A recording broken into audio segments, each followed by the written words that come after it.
Aujourd'hui, plusieurs marches contre l'antisémitisme se dérouleront à travers tout le pays. Mickaël, ces manifestations posent à nouveau la question du vivre ensemble dans notre société en pleine tension. Et une information, vous savez, dans les centaines de milliers de contributions, 1 million d'ailleurs pratiquement, qui émergent du grand débat, eh bien une très faible part est consacrée aux questions de citoyenneté. C'est ce qui est remarqué donc au gouvernement, où l'on perçoit à travers ce débat national, au fond, des revendications très individualisées, selon un ministre qui suit cela de près. Dans ce contexte de tension, de questionnement sur ce qui fonde une société, il y a d'abord le consentement à l'impôt, c'est le point de départ donc, de la contestation des Gilets jaunes, et puis il y a également les valeurs communes. Or, dans les marathons présidentiels, la question n'est pas au cœur des propos. Il faut dire que le sujet est d'autant plus sensible qu'Emmanuel Macron n'est toujours pas prêt à délivrer donc un discours sur les questions de laïcité. On verra d'ailleurs ce qu'il dira demain au dîner du CRIF. Et pourquoi d'ailleurs ce retard et ce silence? Tout est lié, on le sait, à la question de la réorganisation de l'islam de France. Sur ce sujet, on avance à tout petit pas.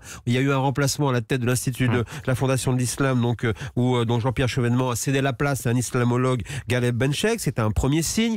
Le ministère de l'Intérieur va reprendre le pilotage de la réforme. On verra ça au printemps. Mais pour l'instant, tout avance vraiment et tout est bloqué. Mais est-ce que le regain d'agression antisémite n'oblige pas les pouvoirs publics à affronter le problème? Alors la solution est effectivement ne pas être uniquement dans la répression, tout comme les appels à manifester contre l'antisémitisme ne le font pas reculer. On s'en serait aperçu depuis le temps. Les militants antisémites et extrémistes ont réussi à infiltrer un mouvement qu'on ne peut pas réduire uniquement à cela, mais qui plonge quand même les Gilets jaunes et leurs sympathisants dans une forme d'embarras face à cette haine qui, il faut le dire aussi, ne concerne pas que les Juifs de France. Des représentants du judaïsme français considèrent qu'il faut s'inquiéter ces temps-ci pour nos valeurs de tolérance en général. C'est pourquoi les marches d'aujourd'hui devraient en fait dépasser le simple rejet de l'antisémitisme pour appeler à manifester pour la tolérance et les valeurs de la démocratie, parce qu'on a l'impression qu'on vit des temps où c'est l'intolérance pour tous. Des homosexuels, des femmes, des lieux de religion sont pris pour cible et personne n'attendait vraiment le président de la République sur place, mais tout le monde attend sur son discours,